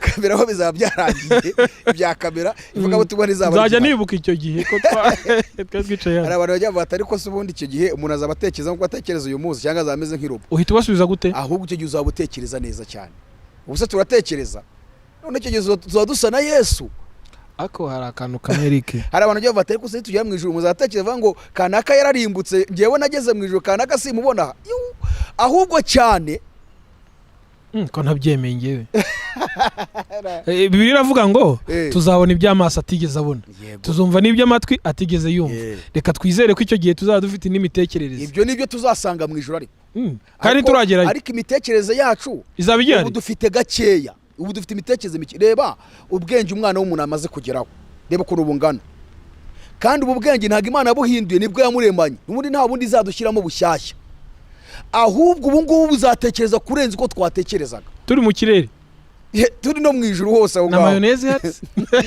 kuko ntiturajya mu ijuru tuzaba tukiri mu kirere uravuga ko tuzaba dufite imitekerereze yagutse noneho yego ariko se nakomeye ubwo buzima bwo tuzi ko buzaba bumeze Imana itekereza reba ukuntu Yesu atekereza Bibiliya iravuga ngo Yesu kwasa natwe niko tuzagira gute tuzaza ubwo n'imitekerereze izahinduka rero kuri ifesi aha ngaha gusa ubundi dusa n'Imana mu mitekerereze ntacyo tuzabigarukaho tuzaba dufite gutekereza kwagutse kuri hejuru niyo mpamvu nyamara kubera abantu ngo bimwe mu bitangaza bizabaho abantu bazabona tugeze mu ijuru njya nkunda kuvuga bitatu bizaba ku bantu bizadutangaza itangaza cya mbere ni ukuzibona usesekaye mu ijuru wowe ubwawe ugezeyo ukabona ugezeyo ariko ntiturajya mu ijuru tujyaye mu kirere niho tujye ntabwo ndajya mu ijuru ngewe ako ni akantu nongeyemo gusa kuko iyo urebye iyi si turi gutambukamo n'uburyo iteye uravuga ati ubu nzagerayo koko icya kabiri igitangaza cya kabiri ni ukuzabona ko uwo watekereza ko azajyayo utamubonyeyo kanaka n'ukuntu yasengaga kanaka n'ukuntu yarakijijwe ni gute atahageze ibyo bintu ngewe tugezemo birancanga igitangaza cya gatatu ni ukuzabona ko uwo watekerezaga ko katazajyayo umusanzeyo ese ko tuzaba turi benshi bavuye imihanda yose bavuga indimi zitandukanye ubu nzabona jarike nibuke ko ari uwo ku gisozi none si Imana ntuzi ko ireba hose icyarimwe n'icyo gihe tuzaturebera ubu Imana ishobora kuba irimo kundeba hano iri kureba n'uri muri Amerika kandi wibuke twabonye ko tuzasa na Yesu nuze tuzasa na Yesu gute harya urugero ntabwo ubu ushobora kujya mu iyerekwa ari Imana impaye iyerekwa nterekwa nk'isegonda rimwe ibintu Imana inyeretse nkabisobanura nk'imyaka 5 wabonye mu isegonda nkavuga ni naravuye aha ngibunaka mva aha ngaha ngibunaka ndongera mva ngibunaka urumva tekereza nawe ibintu ubonye mu isegonda rimwe ukabisobanura umwaka wose kandi ngize gute babyeretse icyo gihe ntabwo tuzaba twerekwa noneho tuzaba twirebera uko Yesu areba niko tuzaba tureba ni ukuvuga ngo nzaza ndeba ibintu byose bite bisobanukirwa nzaza ndeba gusa ibintu byose bite bisobanukirwa ntabwo nzaba nereka icyo gihe uyu munsi Yesu anosheraho ku mirebereye anosheraho gatoya akambwira ati wari uzi ko hari indoro utaragira reka nkunosheraho isegonda rimwe agahita anyereka ibintu mu isegonda rimwe bishobora kubwira abantu umwaka wose none icyo gihe rero ntabwo azaba akimishurira Bibiliya iravuga ngo tuzamureba uko ari amaso yacu azamwitegereza saa yundi kandi uko azasa niko tuzasa icyakoze agasoza avuga ngo ufite ibyo byiringiro muri we yiboneze tugaruke inyuma gato Eric abantu bazaba barapfuye ko tubonye ko bazaba bazutse tuzaba turi kumwe nabo hanyuma abapfuye batizeye bo bazaba bari reka tuzagaruka aho ngaho ubutaha kuko tubigiyemo ya ntego yacu y'ibyahishuwe turimo tubagenda tuhava bya bice 6 bikuru kandi turacyari mu cya kabiri kandi ndacyasobanura agace ka kabiri none uri kwinjira mu bindi byinshi byo rwose tubyinjiyemo nitwazana bivamo hanyuma agace ka kabiri tukageze ahubwo nashaka gusobanura ya murongo igihe uzasohorera ningeze neza uzasohora ryari? Uzasohora igihe Yesu azaba amanukanye n'itorero duturutse hariya mu kirere tuje kwima ya ngoma y'imyaka igihumbi, aje guhagarika ya ntambara ya hari Magedoni, aje gukiza abisira heri igitugu cy'amahanga, aje gusohoza ibyo abisirayeli babwirwa ko Meseri uzabakiza igitugu cy'amahanga. Vuga ngo Yesu azamanukana n'itorero ari kumwe natwe, aje guhagarika iyo ntambara, aje guhagarika ayo mahanga yose azaba yahagurukiye Isirayeli arimo kubababaza. Aho rero niho uyu murongo cyangwa igice cya kabiri gikuru kiva mu gice cya mbere cy'ibyahishuwe ariwo murongo wa 7 twabonye uvuga ngo dore arazana n'ibicu kandi amaso yose azamureba ndetse n'abamucumise nabo bazamureba kandi amoko yose mu isi azamuborogira. Nanone amen. Yohana yereka uyu murongo yarabonye igihe Yesu azaba atungutse ku bice agarukanye n'itorero rye, aje guhagarika iyo ntambara ku Bisiraheli, tuje kwima ingoma y'imyaka igihumbi. Aravuga ngo dore arazana n'ibicu kandi amaso yose azamureba ndetse n'abamucumise nabo bazamureba. Abo ni Abisiraheli kuko niho azamura ikinyereza. Bibiri tubwira ko azakanagiza ikirenge cye ku musozi witwa Elayon, ari nawe yaciyeho agenda, niwo yazamukiyeho. Igitabo cy'umuhanuzi Zekariya igice cya 14 umurongo wa 3 haravuga ngo ya mahanga yose azaba yahuruye yaje kurwanya Isiraheli nyine. Umva kuntu Zekariya yabihanuye, yaravuze ngo uwo munsi Uwiteka azahura arwane n'ayo mahanga nk'uko yajyaga arwana mu ntambara. Ubwo uruvuga ngo Yesu azaza ahuruye aje gutabara Abisiraheli, agarukana n'itorero rye. Yohana rero yatubonye dutungutse ku bicu, ariko kubera ubwiza itorero zaba rifite ntiyabonye abantu, yabonye ibicu. Ni mpamvu Yesu avuga ngo dore arazana n'iki n'ibicu. Atavuga ngo kandi ikindi mbonye amaso yose azamureba yose. Aronyuma ati ikindi mbonye uzi ko n'abamucumise nabo ba bandi bamwica Abisiraheli nabo bazamubona. Aravuga icya gatatu mbonye amoko yose yo mu isi azamuborogera. Aho rero uyu murongo nibwo uzaba wuzuye ubuhanuzi bwawo bwuzuye neza, ni igihe Yesu azaba agarukanye n'itorero rye nanjye gufashwa aje guhagarika iyo ntambara ku Bisiraheli, ariyo ntambara ya Harmagedoni ibice 16 by'ibyahishuwe. Ikindi ayirangiza duhita twima ingoma y'imyaka igihumbi. Abadivantiste bavuga ko iyi ngoma y'imyaka igihumbi tuzayima turi hehe mu ijuru, ntago ari byo. ariko Bibiliya yirabigaragaza neza. Niyo mpamvu nakubwiye ngo uzabishaka uzabubwira uti uzazuzanye Bibiliya nawe wazane Bibiliya twebwe ducukumbure, umwereke ibyiringiro byawe nawe akwereka ibye. Yakomeza aho hantu tuze kuhasoreza ariko wavuze neza. Iyi myaka igihumbi tuzayimira hano hasi mu isi, hano mu isi. Yes, tuyimaremo hano mu isi, hano mu isi. Itorero Na Kristo, abandi bazaba ari amahanga yose, amahanga yose bazaba bahari batureba batatwegera. Icyo gihe Yesaya yanavuze ko urupfu ruzakurwaho. Niyo ngoma abatemwe de Jehova bajya bavuga ngo isi zahinduka paradizo, ngo isi zabashye. Fatira ya rubangura, fatira nze ya rubangura. Bo nuko bahita bavuga nyine mpamvu birirwa bagenda, ariko bo uburyo babivuga mu ntago bivuga nkuko mbivuze. Bo bavuga ko ukwiri kugenda yubakwa, isi igenda yubakwa, iza iri kugenda ihinduka nshya, yinjira muri rwa rwego rwo kuba nshya. Nyiraho ntarabyibagirwa Jarike. Hanyuma tuje kwima ya myaka igihumbi, tuzanye na Kristo aze guhagarika ya ntambara ya Magedoni. Iyo twavuze Harmagedoni, hanyuma Kristo azapfa icyo gihe. Ariko abantu ubundi ijambo Harmagedoni turisanga mu byahishuwe cya 16 umurongo wa 17 cyangwa se wenda reka mvuga umurongo wa 16 niho bavuga ijambo Harmagedoni. Ubundi ijambo Harmagedoni ubundi ni ururimi rw'Igiheburayo. Kubera iki?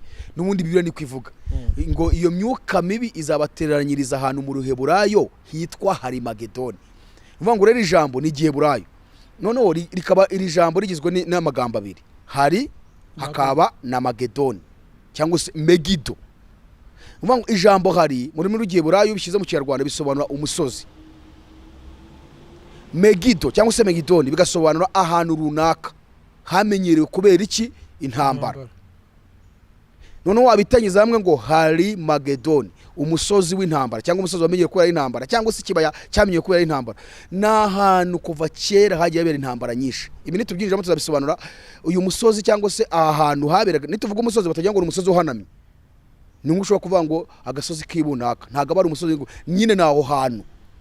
hakundaga kubera intambara hitwaga Megido. Mu gihe cya Yesu baraharwaniye, mu gihe cya Debora baraharwaniye, mu gihe cy'umwami Yosuwa baraharwaniye, aho ngaho mu kibaya cy'Imegido. Hari Magedoni rero ni ahantu runaka, naho hantu hamenyere kubera iki intambara. Ayo mahanga yose ni azahurira n'ubundi, kuko ariho bajyaga bahurira bashaka kwambukiranya, kuko hari mu gihe cya Matsibihugu hari imihanda isobekeranya. Urabona ko Isiraheli igoswe n'imigabane 3, Afrika, Aziya n'Uburayi.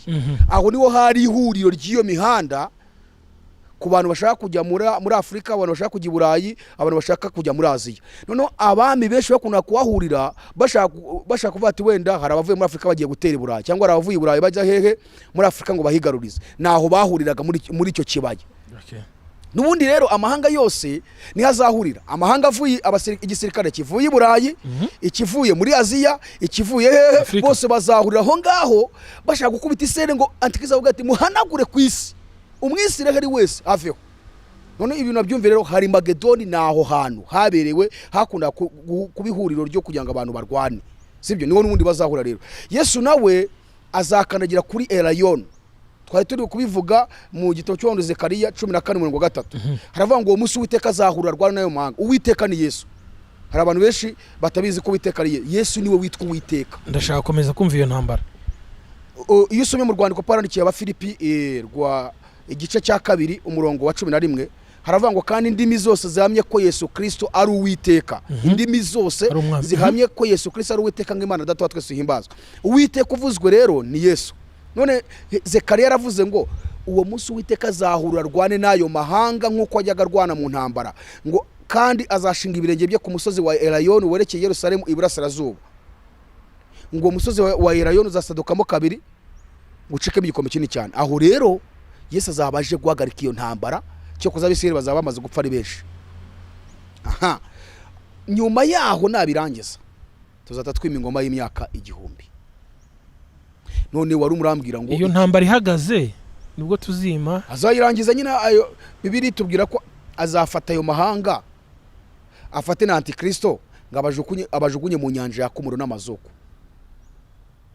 ku buryo bazamara imyaka 1000 itoro ryimye mu isi na Yesu, Antikristo ndetse na ya mahanga yose bari mu muriro utazima.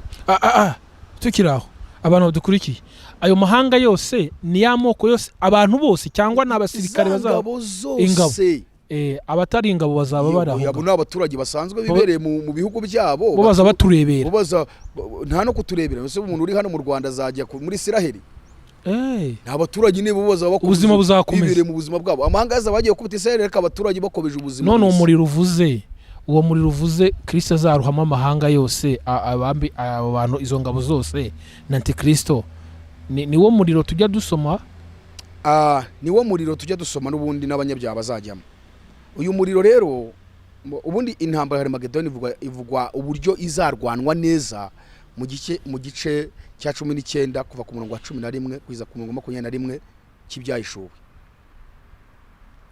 Niho havugwa nyine Yohana yabonye Yesu aje atungutse ku bicere kumwe nabo nabera, cyo kuzabona basa nk'ibicu, ariko mu gice cya 19 aho ntago yabise ibicu. Ahubwo yabonye ngari ingabo nyinshi zambaye ibyera ziri ku mafarashi yera, n'umwami waza ari imbere yazo nawe ngari ku ifarashi yera. Urumva? Ubu kandi tugiye mu Byahishuwe, ko Ibyahishuwe ni symbole, iriya farashi ifite igishatse kuvuga. Urumva? Hanyuma umurongo wa 11 w'iki gice cya 19 cy'Ibyahishuwe nawo urahuza n'uyu murongo wa 7 w'igice cya mbere.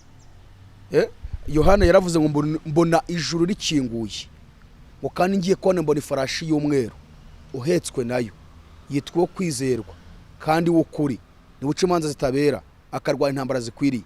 Amaso ye ni ibirimi by'umuriro, no ku mutwe afite ibisingo byinshi, kandi afite izina ryanditswe ritazwi n'umuntu wese keretse we wenyine. Yambaye umwenda w'inditswe mu maraso, kandi yitwa Jambo ry'Imana. Urumva Yohana ashatse kumusobanura agaragaza ko ari Yesu, ashoje abyujuje neza ngo yitwa Jambo ry'Imana. Atavuga ngo ingabo zo mu ijuru ziramukurikira. Abo ni itorero yarabonye, ngo zihetswe n'amafarashi y'imyeru, zambaye imyenda y'ibitare myiza yera kandi itanduye, ngo mu kanwa ke havamo inkota ityaye, kugira ngo ayikubite amahanga yose azaragize inkoni y'icyuma. yengesha ibirenge bye mu muvure nka z'umujene w'Imana ishobora byose, ngo kandi ku mwenda we no ku kibero cye yari afite izina ryanditswe ngo umwami w'abami n'umutware utwara abatware. None umurongo wa 17 uravuga ngo mbona marayika ahagaze mu zuba arangurura ijwi abwira ibisiga byose bigurukira mu kirere ati, urumva hano marayika agiye gutangaza itangazo ry'uko ari abantu bagiye gupfanga ibisiga bize birye, ngo abwira ibisiga byose bigurukira mu kirere ati nimuze muteranire kurya ibyo kurya byinshi Imana ibagaburira, murya intumbi z'abami n'iz'abatware b'ingabo n'iz'amafarashi n'iz'abahekwa nayo n'iz'abantu bose ab'umudendezo n'abakomeye ab'umudendezo n'abimbata aboroheje n'abakomeye. Urumva ni babami nyine bose bahuriye hariya. Umurongo wa 19 noneho Yohana yiteshurirwa ko zangabo ngo zigiye kurwanya Yesu. Gute umuntu arwanya Imana gute? 19 Yesu avuga ngo nuko mbona ya nyamaswa n'abami bo mu isi n'ingabo zabo bakuraniye kurwanya uhetswe na ya farashi n'ingabo ze. Noneho umurongo wa 20 avuga ngo iyo nyamaswa ifatwa mpiri na wa muhanuzi w'ibinyoma ubona Antikristo wakoreraga ibimenyetso imbere ya nyamaswa akabiyobesha bashyizwe ikimenyetso cya nyamaswa n'abaramya igishushanyo cyayo, ngo nawe afatanwa nayo bombi bajugunywa mu nyanja yakumura n'amazuku ari bazima. Urumva ya nyanja wambazaga niyo mpamvu ninjiye muri bira byose. Ubwo nibwo Yesu atabajugunya mu nyanja yakumura n'amazuku ari bazima. Dute twimingoma y'imyaka ingahe? Igihumbi. Igice cya 20 hahita bivuga umurongo wa mbere. Yohana Yesu avuga avuye kuri icyo gice cya 19 Yesu avuga icya 20 uburyo tugiye duse twimingoma y'imyaka igihumbi. Yaravuze ngo mbona marayika ukomeye amanuka ava mu ijuru afite umunyururu munini mu ntoki ze, afata cya kiyoka ari cyo yanze kwa kera ari umwanzi na Satani, akibohera kugira ngo kimare imyaka igihumbi, jugunye kuzimu arakinga, ashyiraho n'ikimenyetso gifatanya kugira ngo kitongera kwebya ayo mahanga kugeza mu myaka igihumbi izashirira. Icyakora nishira gikwiriye kubohorwa kugira ngo kiyobye amahanga, aprito ngo gikwiye kubohorwa kugira ngo kimare igihe gito. Wabyumvishe?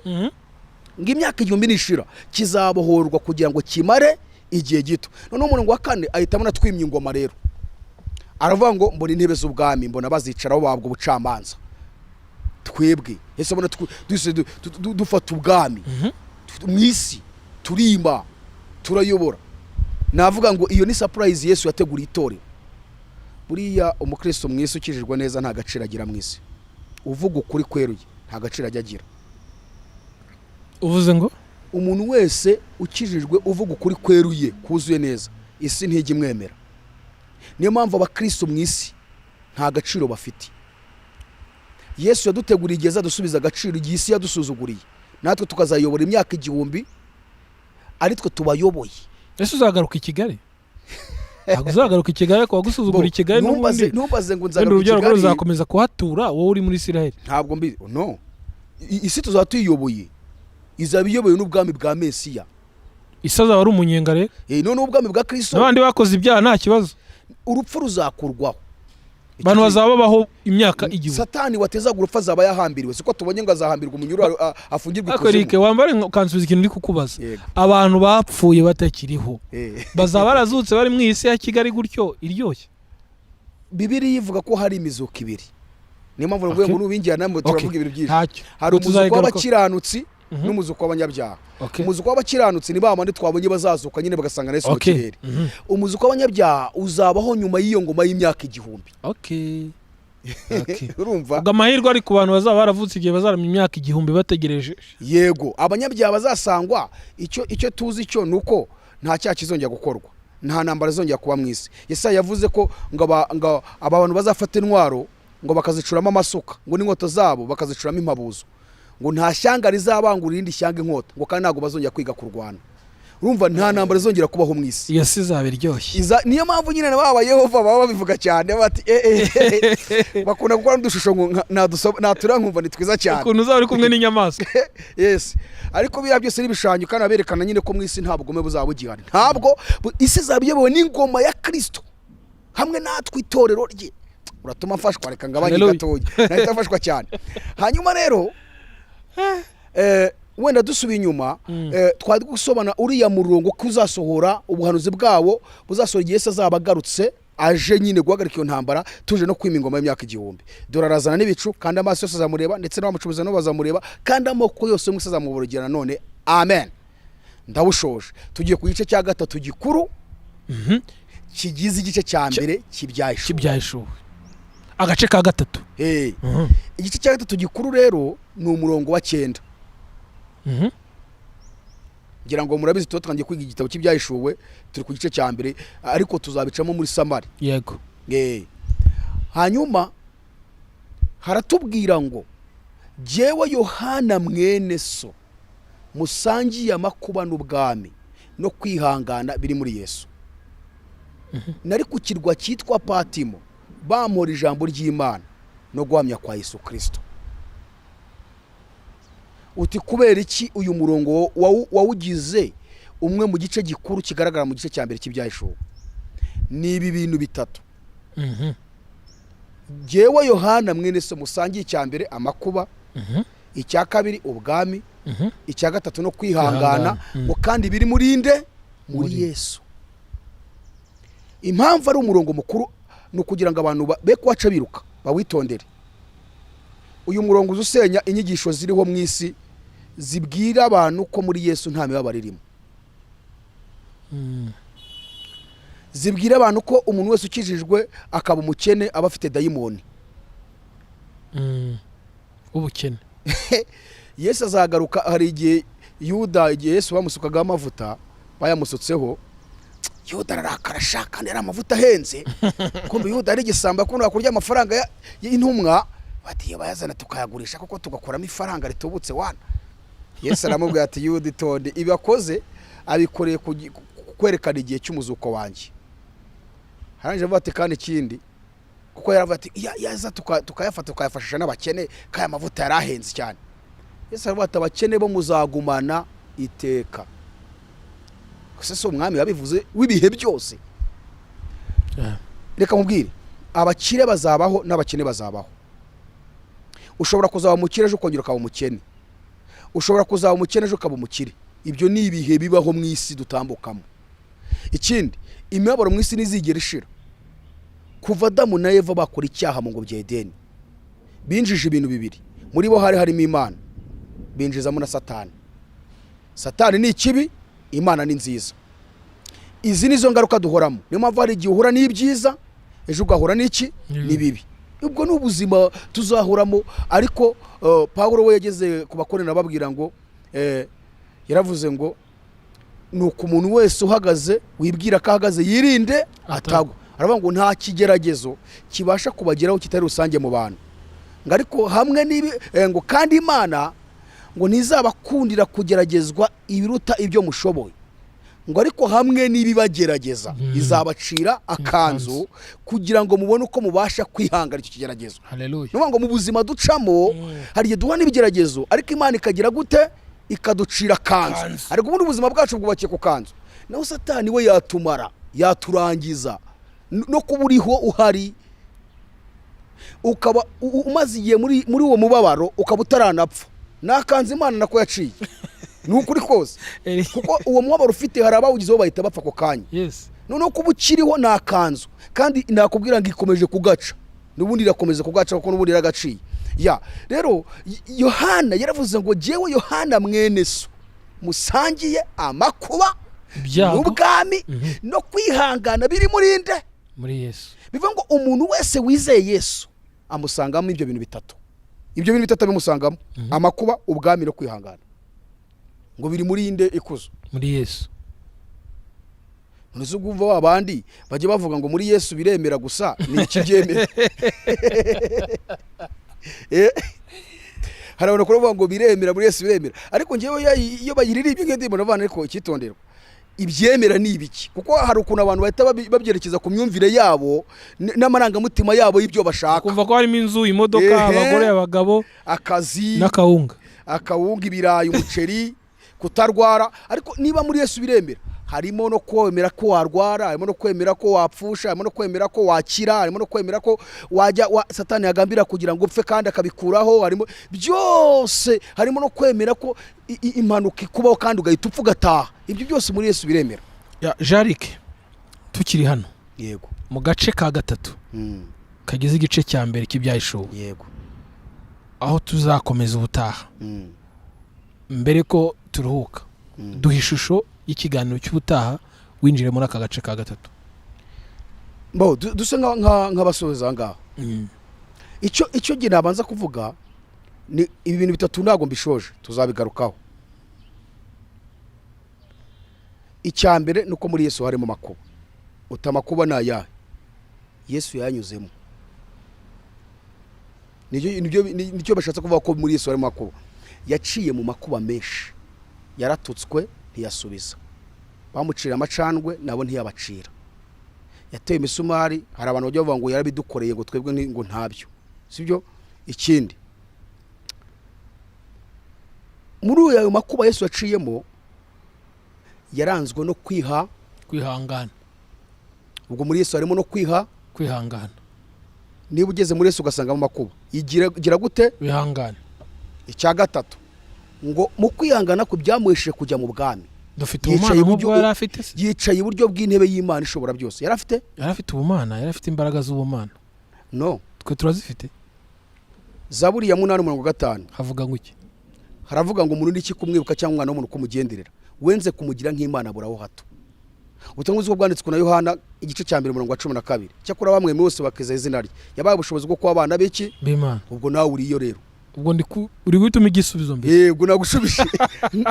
Ubwo nukuvuga ngo kare nawe uri Imana. Niba ushaka kugira Yesu ngo yari Imana afite ubwo bushobozi, nawe tubonye kuri Imana. Wabyawe n'Imana, nawe uri iki? Uri Imana. Ubwo muri we harimo ubushobozi bw'iki? Bw'Imana. Urumva so utangana na Yesu mutangana neza. Hanyuma Bibiri ivuga ko Yesu yari umuntu 100%. Akaba ni Imana 100%. Hari bigaragaza ubumuntu bwa Yesu n'ubumana bwa Yesu. Kimwe nuko nawe hari bigaragaza ubumuntu bwawe n'ubumana bwawe. Ko twabuye ko turi abana b'iki? B'Imana. Ubushize twaravuze ngo umwana w'intama nawe wari iki? Abari intama. Ngo umwana w'impyisi nawe ari iki? Abari impyisi. Umwana w'intare nawe ari twabivuze. None se Jarike ko tugira kamere urumva ntabwo urabizi. Umuntu akagira kamere. Ubumana asaba yabutaye. Ko Yesu twabonye ko akuze ashimwa n'Imana n'abantu. Kamere imeze iti. Nibyo ngiye kukubwira. Urugero nk'ubu uri hano imbere ya kamera. Nkurakaje wahita urakara. N'umuntu muri kamera yahita yibona kurakaye. Iyo si kamere. Yego. Ko Yesu yakuze ashimwa n'Imana n'abantu. Ko Yesu yakuze ashimwa n'Imana n'abantu. Uko kwihangana yari afite twakugira. Icyo nakubwira nuko uzikuru Paulo yavuze. Uragira ngo se basomeye Bibiliya. Paulo yavuze byinshi. Yaravuze ngo dukwiriye gukura tukagira ku rugero rw'igihagararo cya Kristo. Ako karakumvishe niko yabwiye Abefeso. Mu rwandiko rwandikira Abefeso igice cya 4 uhere ku murongo wa 11 uburyo yatoranyije no mwabahanuza abwiza butumwa bwiza bongere nabigisha ngo kugira ngo abera batunganirizwe rwose ukora umurimo wo kugabura iby'Imana, ngo kandi ngo dushoreye imizi muri we, ngo kugira ngo dukure tuzamuke tugere ku rugero rukomeye rushyitse rw'igihagararo cyande cya Kristo, ngo kugira ngo tudakomeza kuba abana duteraganwa n'imiraba n'imiyaga n'imyigishirize Yesu uburyo bwinshi, ngo n'uburyo bwinshi n'ubwenge bwo kutuyobya. Bivuga ngo niba Bibiri ivuze gutya, birashoboka ko Jarike nshobora gukura mu buryo bw'umwuka nkagira ku rugero rw'igihagararo cya Kristo, nkashimwa n'Imana, nkashimwa n'abantu. Ahubwo twe byaratunaniye. No, uri umuntu usura umuntu kandi warizeye Yesu, sana Yesu. Umwana w'umuntu, umwana wanjye sanange. Niba temera gusa nkanjye se ubwo duhuriye he? Twabonye ko umwana wanjye nabyaye ADN ye ni yanjye ni bimwe. Gusa urumva wowe waza kuvuga ngo uko Yesu asa niko ngomba kubanza. Uko yakoze ashimwa n'Imana n'abantu, niko nanjye nkwiriye kubaho niba namaze kubyarwa bwa kabiri umwana w'Imana. Aho rero niko tunaniwe gukirizwa tuvuga ngo turi abantu, ngo turabanga ariko ngo ndi umuntu ngo kandi waravutse ubwa kabiri. Ubwo rero waba utaravuka ubwa kabiri, waba ukiri umuntu nyine, uracyari mwe na Adamu. Birivuga ko hari Adamu wa mbere wahindutse ubugingo buzima, uriya nguwo wo mu ngo byedede. Bibiri kavuga ko Yesu ari Adamu wa nyuma, ngo akaba umwuka utanga iki? Ubugingo. None ngo twizeye Adamu wa nyuma ari we Yesu, tubyarwa ubwa kabiri duhinduka abana b'Imana. Dusa na Yesu rero, dusa n'abana b'Imana uko yasaga ariko dukwiriye gusa. Yes, bakunze ibihumure abadukurikiye muri irya no hino ku isi mu migabane itandukanye, mu bihugu bitandukanye, cyane cyane abumva ururimi rw'Ikinyarwanda. Ni igitabo cy'ibyahishwe turimo, hanyuma turacyari mu gice cya mbere. Yego. Ahubwo tugeze tumwe mu duce tugize iki gice cy'ibyahishwe cya mbere. Ni ibice 6 bikuru bigize igice cya mbere cy'ibyahishwe. Tukaba twari turi ku gice cya 3 gikuru. Aho turi kwiga ibintu bitatu. duhuriyeho twese abakristo aho turi hose ku isi, abarebare, abagufi, abazungu, abirabura n'abarabu, abize, abatarize, abafite amafaranga n'abatayafite, abakene n'abatindi, twese dupfa kuba twarize Yesu. Duhuriye ku bintu bitatu duhuriyemo muri Yesu, dusangiye, turabisangiye twese. Ni mpamvu Yohana, uru rwandiko ndarukunda, yaranditse ngo jewe nanjye reka mbandikire nkorekeje, ariko n'ibya bintu nivuga nanjye nisuhuza abankurikiye, niba ari amagambo meza n'intashyo nziza, ngiye kubaha intashyo. Jewe Yohana mwene so musangiye, ariko ubwo mvuze Yohana reka nivuga jewe Jarike mwene so musangiye amakuba n'ubwami no kwihangana biri muri Yesu, ndabasuhuje mugira amahoro y'Imana. Ibyo rero biri muri Yesu, nonese uzabihungire kandi waramwizeye, waravutse ubwa kabiri, ari wowe wakubyaye. Ugomba kwemera guca mu makuba niba hari, ugomba kurangwa no kwihangana. Yesu yarihanganye bimugeza mu bwami. Bibiliya avuga ngo ubu yicajwe iburyo bw'intebe y'Imana isobora byose, kandi Imana yamushyize hejuru. Uzi igituma Yesu yazamuwe nuko yaciye mu makuba akarangwa no kwihangana. Bibiliya iyo dusomye mu rwandiko Pawulo yandikiye Abafilipi igice cya 2 umurongo wa 7 cyangwa duhere ku murongo wa 9 kugeza 11, Bibiliya tubwira ibintu birindwi Imana isi ikorera Yesu kubera ibyo bintu biri yaciyemo, yaciye mu makuba arihangana. Umva ibintu birindwi Imana isi imukora rero.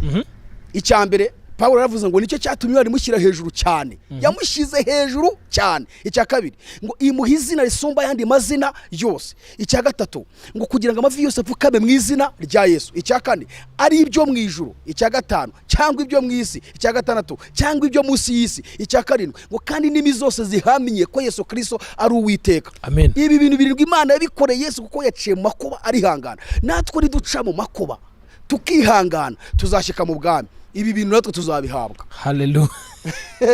Jarike rero dusoza navuga nti umuntu wese uzi ko yamaze kwizera yirinde guhunga amakuba. Yemera yacemo. Sibyo? Turi ku IHUMURE TV. IHUMURE rya mbere ni izi nyigisho nigishije. Ikuzo iki kintu cyumva. Iki kintu mvuze ngo yemere kwakira ayo makuba. Iri ryo IHUMURE rya mbere. Kuko iki Imana dushakaho ntago tuba tukizi. Imana ishobora kunteza amakuba ifite inyungu ishaka ku bandi, nanjye ifite izindi nyungu ishakaho. None nkayibwira ngo igizayo Mana, igizayo. Gusa nayibera igishoro cyiza, ngomba kuba igishoro cyiza cy'Imana izungukamo. Noneho navuga ngo wowe uri mu makuba, banza umenye niba ari Imana yaguteje, yemeye kakugeraho. Sibyo? Numara kumenya ko ariyo, uyibwire ngo bibuko ushaka bye kubuko giye ushaka. Hanyuma nusanga atari ari Satani, kubita iyo dayimoni. Satani nta bushobozi afite bwo kutubabaza, Imana yacu irahari, ishobora bingahe byose. Ahubwo ikibazo no kumenya aya makuba ndimo, ese ntabwo ari Satani wayazaniye Imana itabigizemo uruhare? Hari bizi Imana bigizemo uruhare rero. Nakubwira ngo niba ari Imana bigizemo uruhare, niyo wasenga 100, niyo wahamagara abantu bo ku isi yose ngo bagusengere, ntacyo bahindura. Ahubwo icya kabiri ihangane kuko biri muri Yesu.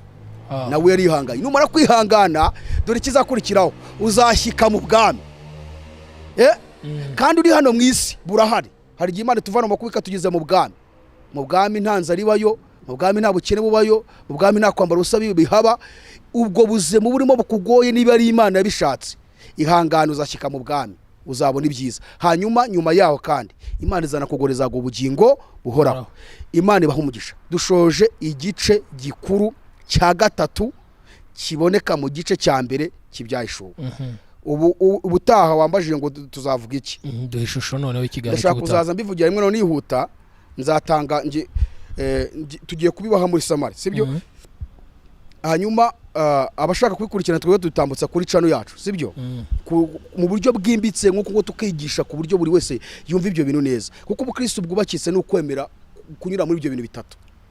Utarabyemera ntago ubukristo bwo. Hanyuma ubwo agace ka 4 ariko warugiye kutubwira. Agace ka 4 karavuga ngo ku munsi w'umwami wacu narindi mu mwuka. Ni umurongo wa 10. Tuzareba uyu mwuka Yohana yararimo. Ese ni umwuka wo gutitira? Ni umwuka wo kuvuga mu ndimi? Hari abantu bagira ngo umwuka ni ugutitira no kuvuga mu ndimi gusa. Tuzareba se Yohana yararimo gutitira cyane, ni umwuka yararimo. Tuzasobanura ibintu bigeze muri 3 cyangwa 4 bishobora gutuma umuntu agira mu mwuka. Hanyuma agira mu mwuka agahabwa nk'ibyo Yohana yahawe. Yohana kugira ngo ahabwe icyo gitabo cyose tubona, biriya bindi bikurikiyeho. yabanje kuba hehe mu mwuka ku munsi w'umwami we. Murakoze cyane, Imana ibahe umugisha. Okay, abadukurikiye ku Ihumure mwese, reka dusabire ariko umugisha. Arakoze cyane, Imana umugisha. Hanyuma twitege ko nanone kandi mu minsi ikurikira turi buze gukomeza aho aka gace ka kane tuzinjiramo nyirizina. Imana ibagire neza mwese, mwakoze cyane. Reka dushimire n'abadufashe ku majwi ndetse n'amashusho kugira ngo bibagereho neza. Nge nari kuzo Aime. Amen.